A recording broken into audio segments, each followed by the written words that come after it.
இது வந்து நம்ம பருப்பு பொடி அரைக்க போகிறோம். 1 கப்பு வந்து துவரம் பருப்பு எடுத்துக்கணும்.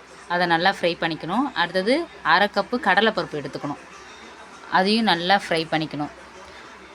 அடுத்தது 1/4 கப்பு பொட்டுக்கடலை, அது கொஞ்சம் லைட்டாக ஃப்ரை பண்ணிவிட்டு அதையும் எடுத்து தட்டில் கொட்டிக்கணும்.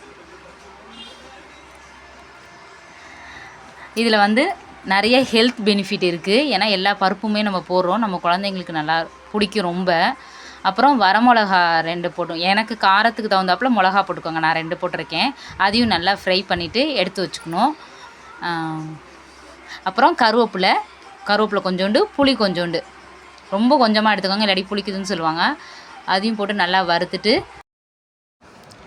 4 பல் பூண்டை வந்து நச்சு அதை கொஞ்சம் போட்டு அதையும் போட்டு கொஞ்சோண்டு எண்ணெய் ஊற்றி நல்லா ஃப்ரை பண்ணிடுங்க. அதை எடுத்து வச்சுட்டு மிளகு ஜீரகம் ஒவ்வொரு ஸ்பூன் அதையும் போட்டு நல்லா ஃப்ரை பண்ணிவிட்டு எடுத்து வச்சுருங்க.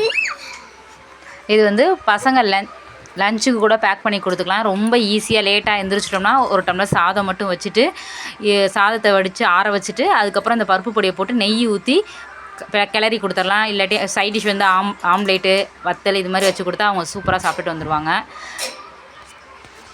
இதில் கொஞ்சோண்டு பெருங்காயத்தூள், கொஞ்சம் தேவைக்கேற்ப கொஞ்சோண்டு உப்பு.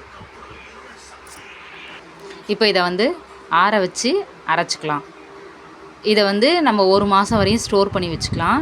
கண்ணாடி பாக்ஸில் போட்டு வச்சுக்கிட்டா போதும். எப்போ வேணாலும் எமர்ஜென்சிக்கு வேணாலும் நம்ம வந்து சாதம் மட்டும் வச்சு இது பண்ணிக்கலாம். இப்போ இதை அரைச்சாச்சு. கொஞ்சம் குறன்னு தான் அரைக்கணும், அப்போ தான் கொஞ்சம் சாப்பாடுக்கு நல்லாயிருக்கும். இப்போ நான் சாதம் வடித்து வச்சுருக்கேன். அதில் கொஞ்சம் பருப்பு பொடி போட்டு கொஞ்சம் நெய் ஊற்றி நல்லா பிசைஞ்சு இப்போ நான் பாப்பாவுக்கு கொடுக்க போகிறேன். அவளோட ரியாக்ஷன் எப்படி இருக்குன்னு நீங்கள் பாருங்கள்.